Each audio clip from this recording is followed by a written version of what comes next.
Hello friends, welcome to secret of சமையல். இன்னைக்கு நம்மளோட சேனல்ல நாம பார்க்க போறது ஒரு சிம்பிளான சப்பாத்திக்கான சைட் டிஷ் ரெசிபி. சப்பாத்திக்கு என்ன சைட் டிஷ் செய்யறது அப்படின்னு யோசிச்சுட்டு இருக்கீங்களா? ரொம்ப சிம்பிளா வீட்டில் இருக்கக்கூடிய இன்கிரீடியன்ஸ் வச்சு இந்த சூப்பரான சைட் டிஷ் செய்யலாம்.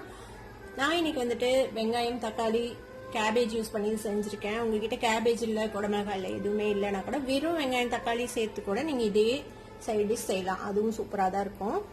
சரி, வாங்க வீடியோக்குள்ள போலாம். சூப்பரான சப்பாத்தி சைட் டிஷ் கேபேஜ் வெங்காய தொக்கு எப்படி செய்யலாம்னு பார்க்கலாம். பேன் அடுப்புல வச்சிருக்கேன். இதுல வந்துட்டு ஒரு டேபிள் ஸ்பூன் அளவுக்கு எண்ணெய் விட்டுக்கலாம். எண்ணெய் கொஞ்சம் சூடாயிடுச்சு. 1 டீஸ்பூன் சோம்பு சேர்த்துக்கலாம். சோம்பு லேசா பொரியுது. இப்போ ஒரு வெங்காயத்தை அந்த மாதிரி ஸ்லைஸ் பண்ணி வச்சிருக்கேன். ஸ்லைஸ் ஆனியன் இதுல சேர்த்துக்கோங்க. வெங்காயம் கொஞ்சம் பொன்னிறமா வதங்கட்டும், அது வரைக்கும் வதக்கிக்கோங்க. வெங்காயம் ஓரளவுக்கு கோல்டன் கலர் ஆயிடுச்சு. இப்போ ஒரு பெரிய தக்காளியை நான் நறுக்கி வச்சிருக்கேன். ஒரு பெரிய தக்காளி இல்லைன்னா மீடியம் சைஸ்ல 2 தக்காளி சேர்த்துக்கோங்க. தக்காளி சேர்த்துக்கலாங்க.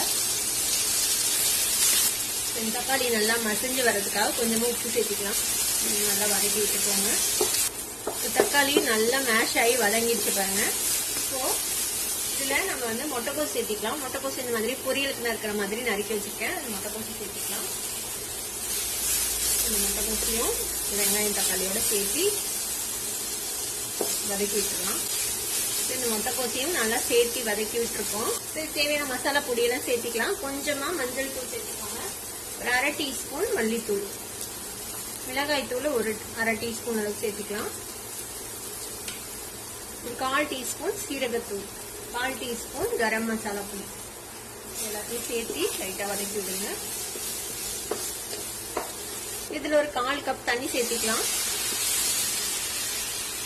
தக்காளி வதங்கறதுக்கு கொஞ்சமா உப்பு சேர்த்தணும். இப்போ இந்த மீதி காய்க்கெல்லாம் சேர்ந்து உப்பு சேர்த்திக்கோங்க. இன்னும் கொஞ்சம் தண்ணி சேர்த்திக்கலாம். இது கூடவே நான் கொஞ்சமா குடமிளகாய் வெந்த நீல வாட்டில நறுக்கி வச்சிருக்கேன். அதையும் சேர்த்திக்கலாம்.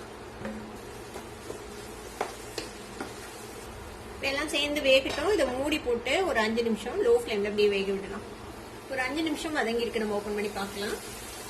பாருங்க, நல்லா பச்சை வாசனை போய் நல்லா வதங்கிடுச்சு. ஒரு மாதிரி சுருண்டு வதங்கிடுச்சு பாருங்க. நல்லா கொத்தமல்லி தழை போட்டு நம்ம இறக்கிடலாம். அவ்வளவுதான். மிக்ஸ் பண்ணி விட்டு நம்ம அடுப்பு ஆஃப் பண்ணிடலாம். அவ்வளவுதான். நம்மளோட இன்ஸ்டன்ட் குயிக் ஒரு சைட் டிஷ் சப்பாத்திக்கு ரெடி ஆயிடுச்சு.